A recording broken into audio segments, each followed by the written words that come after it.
મારું નામ રાગિની છે. હું ઝડપથી દોડતી જતી હતી. મારા ગળામાં દુપટ્ટો છે કે નહીં એનું પણ મને ભાન ન હતું અને મારા પગમાં ચપ્પલ પણ ન હતા. હું ઈચ્છતી હતી કે કોઈ પણ રીતે હું આ શહેરથી ભાગી જાઉં. મારું જીવન તે જાનવરથી બચી જાય. મારી સાથે જે થયું તે ઘણું ખોટું હતું. મારા પર સમસ્યાઓનો આટલો મોટો પહાડ આવી શકે છે તેની મેં કલ્પના પણ નહોતી કરી. મારી આંખોમાં આંસુ હતા.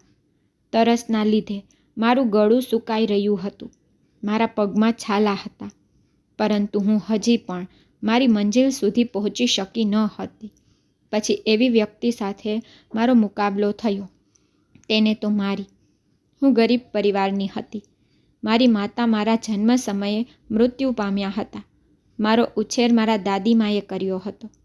તે મારી દાદીનો આભાર હતો કે તેને મને ભણાવી, કારણ કે મારી દાદી ખેતરોમાં કામ કરતી હતી. તેને મારું એડમિશન ગામમાં સરકારી શાળામાં કરાવ્યું. મારા પિતા મારા ભણવાની ખિલાફ હતા. મારા પિતા સાધારણ ખેડૂત હતા. ગામમાં અમારું નાનું ઘર હતું જ્યાં શિક્ષણને કોઈ મહત્ત્વ ન હતું. પરંતુ તેમ છતાં મારી દાદી ખૂબ સારી હતી. મારી દાદી મને પ્રેમ કરતી હતી, કારણ કે મારા પિતા પણ મારી દાદીના એકમાત્ર પુત્ર હતા. દાદીને દીકરીઓ ખૂબ જ વહાલી હતી. તેમને પોતાની કોઈ દીકરી ન હતી, એટલે દીકરાના લગ્ન પછી તેને પોતાની વહુને દીકરી તરીકે સ્વીકારી લીધી. મારી માતા પણ દાદીને પોતાનું સર્વસ્વ માનતી હતી અને આ નાનકડા ઘરમાં તેમનો નાનો પરિવાર રહેતો હતો અને ખૂબ જ ખુશીથી જીવતો હતો. પછી જ્યારે મારો જન્મ થવાનો હતો ત્યારે ઘરમાં ઘણી ઉજવણી થતી હતી. પરંતુ જ્યારે મારી માતાની ડિલિવરીનો સમય આવ્યો ત્યારે તેને કેટલીક તકલીફ પડી અને મને જન્મ આપીને તેને આ દુનિયા છોડી દીધી. મારા પિતા અને દાદી માના મૃત્યુ પર ખૂબ રડ્યા. માતાના મૃત્યુ પછી પિતા પણ બીમાર થવા લાગ્યા, કારણ કે તેઓ મારી માતાને ખૂબ પ્રેમ કરતા હતા. જો કે મારા બધા કામ દાદીમાં જ કરતા હતા. પરંતુ દરેક બાળકને પિતાની સાથે માતાની પણ જરૂર હોય છે. પિતાજી કેન્સર જેવી મોટી બીમારીમાં ફસાઈ ગયા. દાદીમાને પિતાની બહુ ચિંતા હતી. તે ઈચ્છતી હતી કે પિતાની સારવાર શહેરમાં થાય, જેથી તેઓને સારી સારવાર મળી શકે. પણ અમે ગરીબ હતા. અમે શહેરમાં જઈને પિતાની સારવાર કેવી રીતે કરાવી શકીએ? અમને 2 ટાઈમની તો ભાગ્યે જ રોટલી મળતી હતી. જ્યારે પિતા બીમાર પડવા લાગ્યા ત્યારે પિતાની જગ્યાએ દાદીએ ખેતરમાં કામ કરવાનું શરૂ કર્યું. દાદી મને કહેતા કે તું ભણીને સફળ બનજે અને તારા ઘરની મુશ્કેલીઓ દૂર કરજે. દાદીમાના શબ્દો હું સારી રીતે સમજી ગઈ. તેથી મેં નક્કી કર્યું હતું કે હું ભણીને સફળ થઈશ, ત્યારે મારા ઘરની ખરાબ હાલત સુધારીશ અને મારા પિતાની સારવાર પણ કરાવીશ. પણ મારા પિતાની તબિયત સારી ન થઈ. તે દિવસે ને દિવસે ખરાબ થતી જતી હતી. તેને સારવારની સખ્ત જરૂર હતી. દાદીએ સરપંચજી પાસે થોડા પૈસા ઉછીના લીધા અને તેને કહ્યું હતું કે તે ખેતરોમાં કામ કરશે અને તેનો કર્જ ચૂકવશે. અને પછી દાદી મારા પિતાને શહેરની હોસ્પિટલમાં લઈ ગયા અને તે સમયે હું 15 વર્ષની હતી. દાદી મને શહેર લઈ ગયા ન હતા. તેને કહ્યું હતું કે તું ઘરે રહે અને ઘર સંભાળજે અને તારા અભ્યાસમાં ધ્યાન આપ અને હું તારા પિતાનું ધ્યાન રાખીશ. નાનપણથી જ મેં ઘરની આવી પરિસ્થિતિ જોઈ હતી. મને ચિંતા રહેતી હતી કે ખબર નહીં ઘરની પરિસ્થિતિ ક્યારે સુધરશે. દાદીએ સરપંચ પાસેથી 20,000 રૂપિયા લીધા હતા, પણ આટલી મહેનત છતાં મારા પિતાજી બચી શક્યા ન હતા અને તે અમને છોડી ચાલ્યા ગયા. દાદી અને હું બંને પિતાના અવસાન પર ખૂબ રડ્યા, કારણ કે અમારા બંનેનો તો એક જ સહારો હતો. તે સમયે અમારા બંનેને દાદી અને પૌત્રીનો સાથ આપનાર કોઈ ન હતું. સરપંચજી પોતાના પૈસાની માંગ કરી રહ્યા હતા. દાદીએ તેને કહ્યું હતું કે જો હું ખેતરમાં તમને નોકરી કરી આપું તો બદલામાં તમે મારી પાસેથી પૈસા લઈ લેજો. પરંતુ સરપંચજીએ કહ્યું હતું કે મારે તમારું ઘર જોઈએ છે, તમારા પૈસા નહીં. સરપંચે મારી દાદીના કર્જ લેવાનો લાભ લીધો હતો. તેની નજર પહેલેથી જ અમારા ઘર પર હતી. તે જાણતો હતો કે મારી દાદી તેને આટલી સરળતાથી પૈસા પરત કરી શકશે નહીં, અને જ્યારે મારા પિતાનું અવસાન થયું ત્યારે તેને પોતાનો હેતુ પૂરો કરવાનો મોકો મળ્યો. તેથી તેને દાદી પાસે અમારા ઘરની માંગણી કરી. દાદીમાએ કહ્યું, અમારી પાસે ઘર સિવાય બીજું કંઈ નથી. જો હું તમને આ ઘર આપી દઉં તો અમે બંને દાદી અને પૌત્રી ક્યાં જઈશું? આ ઘર સિવાય અમારી પાસે કંઈ નથી. સરપંચે કહ્યું કે મને કંઈ ખબર નથી. કાં તો મને મકાન આપો અથવા મારા પૈસા આપો. સરપંચે દાદીને ઘર ખાલી કરવા માટે 1 મહિનાનો સમય આપ્યો હતો. દાદી અને હું એકબીજાને ગળે લગાવી અને પ્રાર્થના કરતા હતા કે ભગવાન કોઈ રસ્તો શોધે જેથી આ ઘર બચી રહે. આમ ને આમ ઘણા દિવસો વીતી ગયા, પણ ક્યાંયથી પૈસાની વ્યવસ્થા ન થઈ. દાદી રાત દિવસ રડતી. જ્યારે હું પણ તેમને જોતી ત્યારે રડતી રહેતી.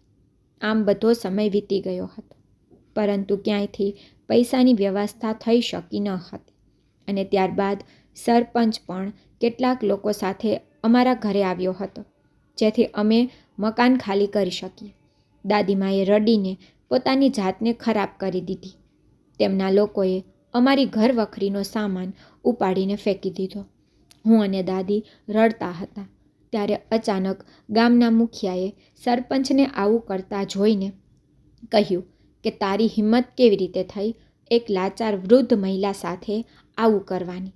પછી સરપંચજીએ તેને આખી વાત કહી તો મુખિયાજીએ કહ્યું, આ વૃદ્ધ સ્ત્રી તેની યુવાન પૌત્રી સાથે ક્યાં જશે? હું તમને તમારા પૈસા આપી દઈશ, પણ તમારે તેના માથા પરથી છત હટાવવાની જરૂર નથી. મુખિયાજીએ તેમના પૈસા સરપંચજીને આપી દીધા.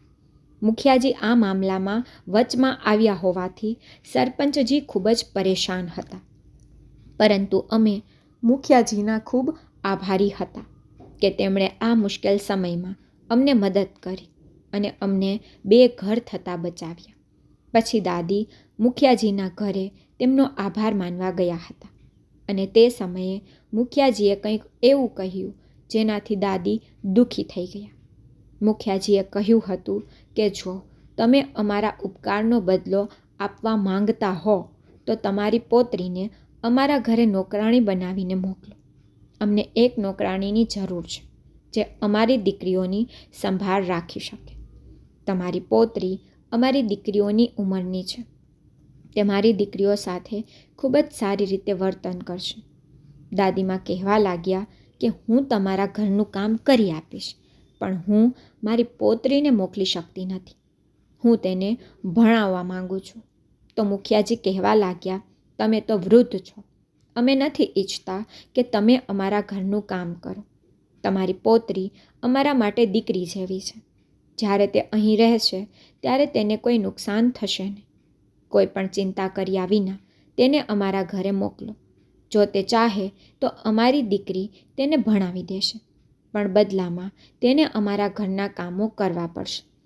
મુખિયાજીની વાત સાંભળીને દાદી ચૂપ થઈ ગયા હતા, પણ તેઓ વિચારતા હતા કે તે તેની યુવાન પૌત્રીને મુખિયાના ઘરે નોકરાણી તરીકે મોકલીને કંઈ ખોટું કરી રહી નથી ને? જ્યારે દાદીએ મને આ વિશે કહ્યું ત્યારે હું નોકરાણી તરીકે કામ કરવા તૈયાર થઈ ગઈ, કારણ કે હું ઈચ્છતી હતી કે અમારા ઘરની પરિસ્થિતિ સારી થાય અને હું મુખિયાજીની હવેલીમાં કામ કરવા જવા લાગી. દાદીમાં મને જોઈને ખૂબ જ દુઃખી થતા.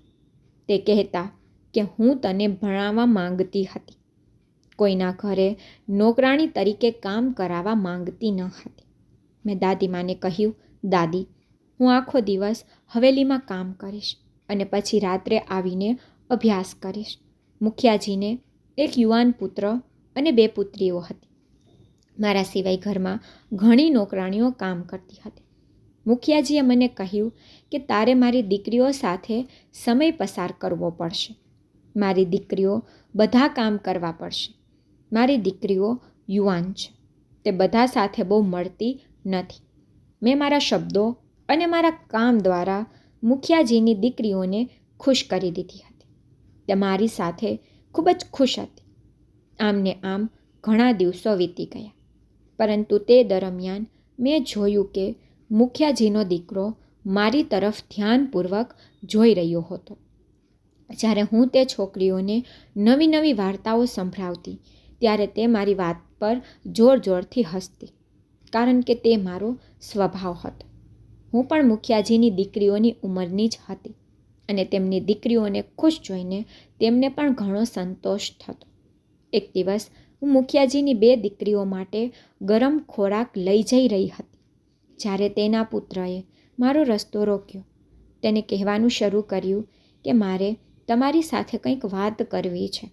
મેં તેને કહ્યું, મારે નાની બહેન અને મોટી બહેનને ભોજન આપવા જવું છે. તેને કહ્યું, તું ક્યાં સુધી મારા પિતા અને તેની દીકરીઓની ગુલામી કરતી રહીશ? તેને સરપંચનો કર્જ પાછો આપ્યો છે તો શું મોટી વાત છે કે તમે એની દીકરીઓની ગુલામ બની ગયા છો? શું તમે જીવનભર ગુલામની જેમ જીવવા માંગો છો? શું તમે થોડી રકમના બદલામાં મારા પિતાની નીચે રહેવા માંગો છો? મેં કહ્યું, તો પછી મારે શું કરવું જોઈએ? તેને કહ્યું, તમારે શહેર જઈ નોકરી કરવી જોઈએ અને તમારું અને તમારી દાદીમાનું જીવન બદલાવવું જોઈએ. જો તમે શહેરમાં રહો તો તમારું ત્યાં મોટું ઘર હશે. જ્યારે તમે શહેરની મોટી ઓફિસોમાં કામ કરશો તો તમારું નામ પણ ઊંચું થશે અને તમે ખૂબ પૈસા કમાઈ શકશો. મેં કહ્યું, આ કેવી રીતે શક્ય છે? નોકરી કરવી એ સહેલી વાત નથી, અને તે પણ બીજી જગ્યાએ જઈને. મોટી ઓફિસમાં કામ કરવું મારાથી બિલકુલ ન થઈ શકે, કારણ કે હું ભણેલી પણ નથી. તેને કહ્યું, હું તમને જે નોકરી વિશે કહીશ એમાં તમને શિક્ષણની પણ જરૂર નથી. તમારી ક્ષમતા અને સમર્પણ જોઈને જ તમને કામ મળી જશે. હું તમારી આંખોમાં નોકરી કરવાનો અને તમારા ઘરની સ્થિતિ સુધારવાનો જુદો જુસ્સો જોઉં છું. જો તમે ઈચ્છો તો હું તમને કામ કરવા ત્યાં મોકલી શકું છું, પણ તમારે એમાં મારો સાથ આપવો પડશે. તેણે જે કહ્યું તે સાંભળીને હું ચોંકી ગઈ અને મેં કહ્યું કે આ કેવી રીતે થઈ શકે? તમે મને શહેરમાં કેવી રીતે મોકલશો અને મને નોકરી કોણ આપશે? તેને કહ્યું, આ બધાની ચિંતા તમે ન કરો. મારો એક મિત્ર શહેરમાં રહે છે. તેને મને કહ્યું કે શહેરમાં આવીને નોકરી કરવા માંગતી કેટલીક છોકરીઓને નોકરી આપવાની વ્યવસ્થા કરવામાં આવી રહી છે. તમે પણ જાઓ અને નોકરી મેળવો, જેનાથી તમારા ઘરની સ્થિતિ સુધરશે અને તમારું આખું જીવન બદલાઈ જશે. દરેકને શહેરની નોકરી મળતી નથી, અને જો તમે મારા પિતાને કહ્યું કે તમે નોકરી કરવા જાઓ છો તો મારા પિતા તમને ક્યારેય જવા દેશે નહીં. તે ઈચ્છે છે કે તમે ઘરમાં નોકરાણી બનીને જીવો અને આખી જિંદગી તેમની દીકરીઓની ગુલામી કરો. જો તમે મારી વાત સાંભળો તો મારા મિત્ર સાથે શહેરમાં જાઓ. તે તમને ત્યાં નોકરી વિશે સંપૂર્ણ રીતે જણાવશે. મેં કહ્યું, પણ મારા દાદી મને તમારા મિત્ર સાથે શહેરમાં મોકલવા માટે ક્યારેય રાજી નહીં થાય. તેને કહ્યું, તમે આ વિશે કોઈને પણ કહેતા નહીં અને ચૂપચાપ ચાલ્યા જજો. તેમના શબ્દો સાંભળ્યા પછી મારા હૃદયમાં લોભ આવી ગયો અને હું વિચારવા લાગી કે કાશ તે સાચું હોત. હું ખૂબ પૈસા કમાવાનું શરૂ કરીશ અને મારા દાદીમાના જીવનમાં શાંતિ અને સુખ હશે. તે દિવસે રાત્રે નાની બહેન અને મોટી બહેનને ખવડાવીને હું તરત જ ઘરે આવી અને મેં મારી દાદી સાથે બહુ વાત પણ કરી નહીં. હું મારા રૂમમાં આવીને સૂઈ ગઈ. જ્યારે દાદીમાએ જોયું કે હું આજે તેની સાથે વાત નથી કરતી કે મેં ખાધું પણ નથી, તો તેઓએ વિચાર્યું હશે કે મેં પહેલેથી જ હવેલીમાં ખાઈ લીધું હશે. પણ આવતાની સાથે જ રૂમમાં જવું દાદીને યોગ્ય તો ન જ લાગ્યું હતું. હું મારા બેડ પર સૂઈ રહી હતી અને વિચારી રહી હતી કે શું સંજય સાચું કહે છે? તે મને શહેરમાં મોકલવાની વાત કરે છે અને કહે છે કે ત્યાં જઈને મને ઘણા પૈસા મળશે, મને સારી નોકરી મળશે, જ્યાં મને રહેવા અને જમવાની વ્યવસ્થા પણ આપવામાં આવશે. પરંતુ હું મારી દાદીને ત્યાં મારી સાથે લઈ જઈ શકતી નથી અને હું આ વિશે કોઈને કહેવા માંગતી ન હતી. સવારે દાદીમાં પૂછવા લાગ્યા કે તને શું થયું છે? હું ગઈકાલથી જોઈ રહી છું, તું ખૂબ પરેશાન છો. મેં દાદીમાને કહ્યું કે દાદીમા, હું પરેશાન નથી અને હવે તમારે પણ પરેશાન થવાની જરૂર નથી, કારણ કે અમારી પરેશાનીઓનો અંત આવવાનો છે. દાદીમા કહેવા લાગ્યા, આ તો બહુ સારી વાત છે. આ કેવી રીતે થશે? હું દાદીમાને કહેવાની હતી કે મારે શહેર જવું છે, પણ મેં તરત જ શબ્દો મારા મોંમાં રાખી દીધા અને દાદીમાને કહ્યું કે તમને સમય સાથે ખબર પડી જશે. સવારે વહેલી હવેલી જઈ અને મેં સંજયને કહ્યું કે હું શહેર જવા તૈયાર છું. તો સંજય આ સાંભળીને ખુશ થયો અને કહ્યું, કાલે રાત્રે જ મારો મિત્ર તમને લેવા આવશે. મેં કહ્યું, તો હું આ બધું દાદીને કહી શકું છું? તેને કહ્યું, ના ના, અત્યારે કોઈને કંઈ કહેશો નહીં. હું જાણું છું કે તમે શહેરમાં જાઓ અને સફળ થાવ એવું કોઈ ઈચ્છશે નહીં. તમારે અહીંથી ચૂપચાપ જવાનું છે. મેં કહ્યું, પણ મારી દાદી મારાથી ગુસ્સે થઈ જશે. તે મને ખોટી સમજવા લાગશે. જો હું તેને જાણ કર્યા વિના આટલું મોટું પગલું ભરીશ તો તે મારા વિશે શું વિચારશે? તેને કહેવાનું શરૂ કર્યું કે આવું કંઈ નહીં થાય. તું ચૂપચાપ અહીંથી મારી મિત્ર સાથે શહેર જવા નીકળી જા. જો કોઈ પૂછે કે તમે ક્યાં ગયા છો તો હું બધાને કહીશ તમે કોઈ અગત્યના કામ માટે ગયા છો. મારી બહેનોએ તને ઘરની નોકરાણી સાથે તેમના અગત્યના કામ માટે મોકલી છે. આ રીતે કોઈ તમારા વિશે ખરાબ અનુભવશે નહીં. તે સમજી જશે અને 1 મહિના પછી જ્યારે તમારી મહેનતની કમાણી તમારા દાદીના હાથમાં આવશે ત્યારે તમે અહીં તમારી દાદીને બધું કહી શકશો. પૈસા જોઈને તમારી દાદી તમને કંઈ કહેશે નહીં. સંજયની વાત સાંભળીને મારા મનમાં લોભ આવી ગયો અને મેં તેની વાત માની લીધી. તેને કહેલી દરેક વાત મને સાચી લાગી. તેમની વિનંતી પર હું ઘરેથી નીકળી ગઈ અને આમ પણ હું કોઈ ખોટા કામ માટે ઘરેથી ભાગી રહી ન હતી, કારણ કે મારા હૃદયમાં કોઈ ખરાબી ન હતી. હું ફક્ત મારા ઘરની પરિસ્થિતિ સુધારવા માંગતી હતી. રાત કોઈક રીતે વીતી ગઈ, પણ આગલી રાત્રે મારે 4 વાગ્યા સુધીમાં મારું ગામ છોડીને શહેરમાં જવાનું હતું. સંજયે મને એક નાનો મોબાઈલ આપ્યો અને કહ્યું કે આ મોબાઈલ પર રાત્રે તમને કોલ આવશે. ફોન આવતા જ જ્યારે પણ તક મળે ત્યારે ઘર છોડી જજો અને ગામના મેળાના મેદાનમાં તમને મોટી ગાડીવાળો છોકરો મળી જશે. એ ગાડીમાં બેસી જજો. તે તમને શહેર લઈ જશે. મેં તેની વાત સ્વીકારી લીધી. દાદી પણ ઝડપથી સૂઈ ગયા હતા. તે દિવસે મેં મારા દાદીમાને ખૂબ જ આતુરતાથી જોયા હતા અને મનમાં તેમને ખાતરી આપી હતી કે હવે અમારું ગરીબી જીવન અમારાથી દૂર થઈ જવાનું છે, પણ અમારું સુખી જીવન શરૂ થવાનું હતું. ફોન આવતા જ હું ઘરની બહાર નીકળી ગઈ અને પછી મેં જોયું કે છોકરો પણ ત્યાં ગાડી લઈને ઊભો હતો. અમને લગભગ 7-8 કલાક શહેર જતા થઈ હતી. મેં સંજયના મિત્રને પણ પૂછ્યું હતું કે આટલો સમય કેમ લાગી રહ્યો છે, તો તેને કહ્યું, કારણ કે તમને જ્યાં નોકરી મળશે એ જગ્યા અહીંથી ઘણી દૂર છે. આ સાંભળી હું ચૂપ બેસી ગઈ. પછી જ્યારે કાર રોકાઈ ગઈ ત્યારે મને ખબર પડી કે અમે બંગાળ પહોંચી ગયા છીએ. અહીં ઉતરતાની સાથે જ મારી આંખો સપનાઓથી ચમકી ઉઠી. તેણે મને સંજયે આપેલો મોબાઈલ ફોન લઈ લીધો અને ત્યારબાદ તે મને એક મોટા બંગલામાં લઈ ગયો. મેં વિચાર્યું કે કદાચ મને અહીં નોકરી મળશે. તેણે મને એક રૂમમાં બેસવા કહ્યું. હું એ રૂમમાં બેઠી.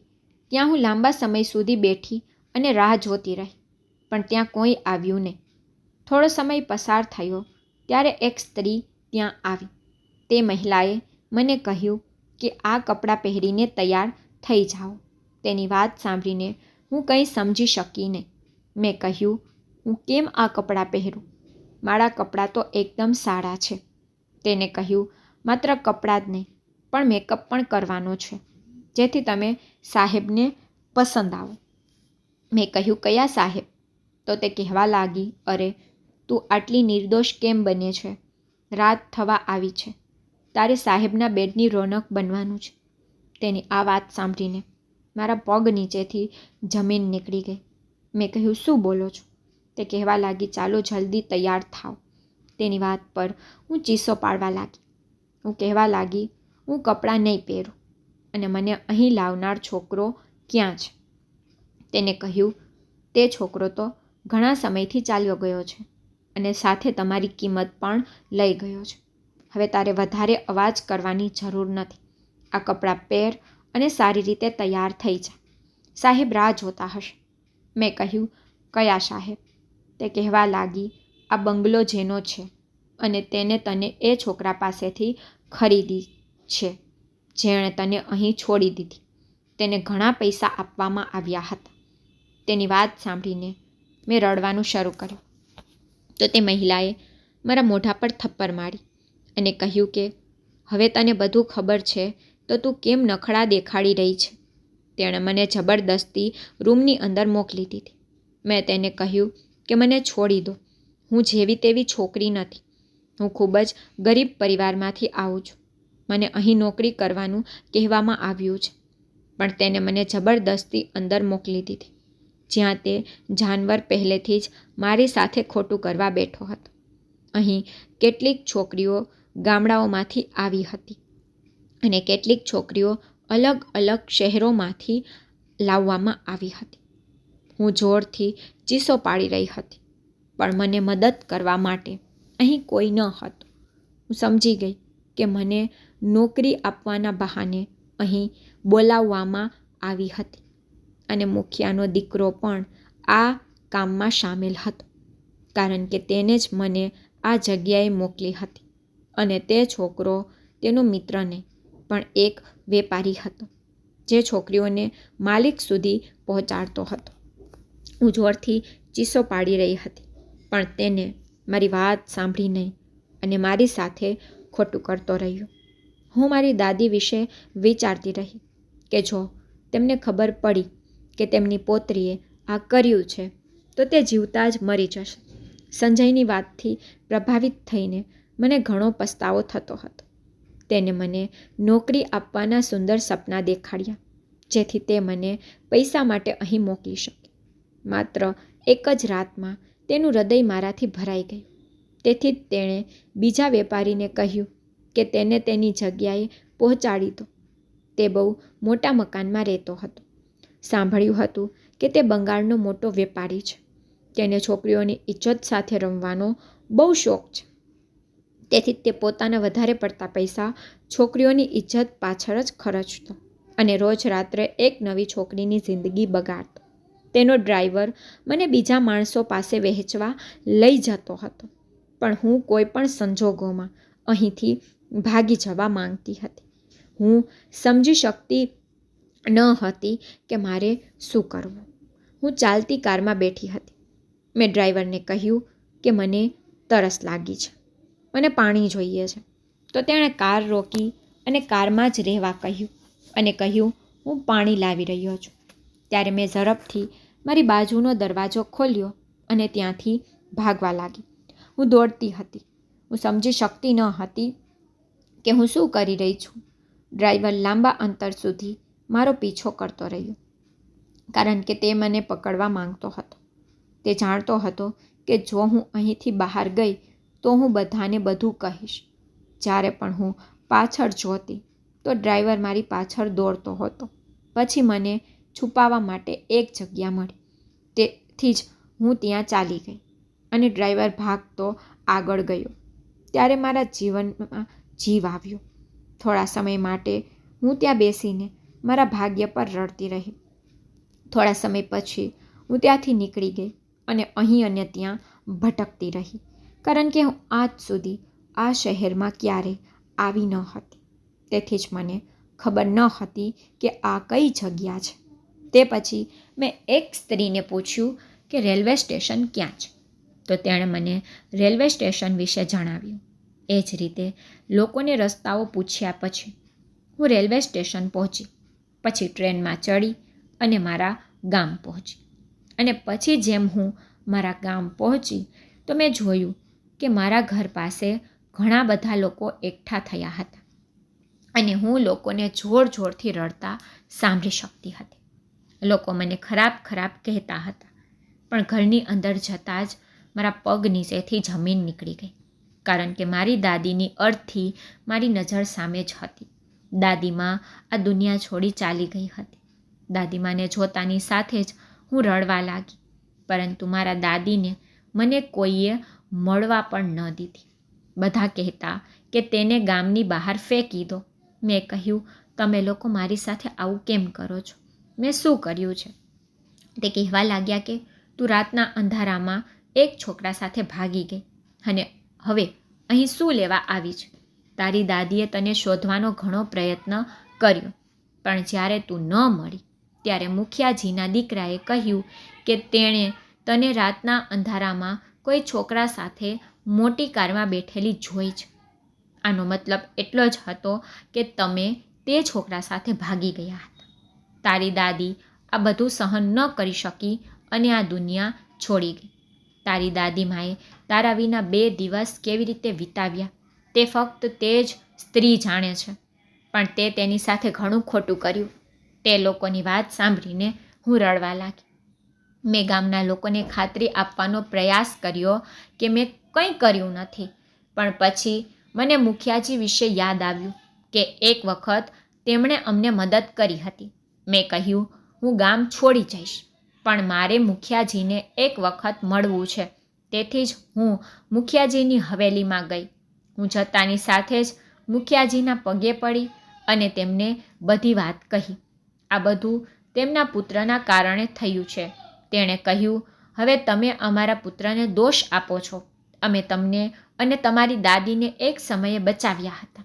આજે તમે અમને તેનું આવું ફળ આપ્યું. હું મુખિયાજીના પગે પડી અને માત્ર એટલું જ કહી રહી હતી કે તેણે મારી સાથે ઘણું ખોટું કર્યું છે. હું બહુ મુશ્કેલીથી મારી ઇજ્જત બચાવીને ત્યાંથી ભાગી ગઈ છું, પણ આ બધું તમારા દીકરાએ જ કર્યું છે. જે માણસના હાથે તેને મને વહેંચી તે મને શહેર લઈ ગયો હતો. પછી તે મને બંગાળના એક બહુ મોટા ઉદ્યોગપતિના બંગલામાં લઈ ગયો. તેણે આખી રાત મારી ઇજ્જત બગાડી છે. મુખિયાજીએ કહ્યું હતું કે આ મામલે તમારી પાસે શું સબૂત છે? તેમની વાત સાંભળીને હું ચૂપ થઈ ગઈ અને વિચારવા લાગી કે હા, મારી પાસે તો કોઈ સાબિતી નથી, તો હું મારી નિર્દોષતા કેવી રીતે સાબિત કરી શકું? ત્યારે અચાનક મુખિયાજીની નાની પુત્રી સામે આવીને બોલી કે પિતાજી, રાગીની બિલકુલ સાચું છે. રાગીની સાથે આ બધું ભાઈએ જ કર્યું છે. ભાઈએ તેને શહેરમાં જવાની લાલચ આપી હતી અને કહ્યું હતું કે તે તેને શહેરમાં સારી નોકરી અપાવી દેશે, જ્યાં તે ખૂબ પૈસા કમાશે. હું આ બધું જાણું છું કારણ કે મેં તે દિવસે તેને ભાઈ સાથે વાત કરતા સાંભળી હતી. પણ ત્યારે મને સત્ય ખબર પડી જ્યારે ગામમાં બધા કહેવા લાગ્યા કે રાગીની એક છોકરા સાથે ભાગી ગઈ છે, અને આ સમાચાર બીજા કોઈએ નહીં પણ ભાઈએ જ આપ્યા હતા. અને ત્યારે જ મને સમજાયું કે ભાઈએ પોતે રાગિનીને શહેરમાં મોકલી છે, તો તે તેને બધા સામે કેમ બદનામ કરે છે. જ્યારે નાની બહેને આ બધી વાત તેના પિતાને કરી તો તેને તેના પુત્રને બોલાવ્યો અને તેને ખૂબ માર્યો. ત્યારે તેના પુત્રએ સમગ્ર સત્ય જાહેર કર્યું. મુખિયાજી આખા ગામની સામે શરમ અનુભવતા હતા કે તેના દીકરાએ એક અનાથ છોકરી સાથે કેટલું ખોટું કર્યું. મેં મુખિયાજીને કહ્યું કે મુખિયાજી, મારું આ દુનિયામાં કોઈ બાકી નથી.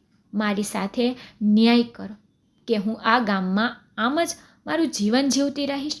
મુખિયાજી કહેવા લાગ્યા કે તમને ચોક્કસ ન્યાય મળશે. બસ, અમારા દીકરા માટે આથી પણ બહુ મોટી સજા છે, પરંતુ તમારી સાથે તેને આ બધું કર્યું છે, તેથી જ તમારા સન્માનની રક્ષા તે જ કરશે.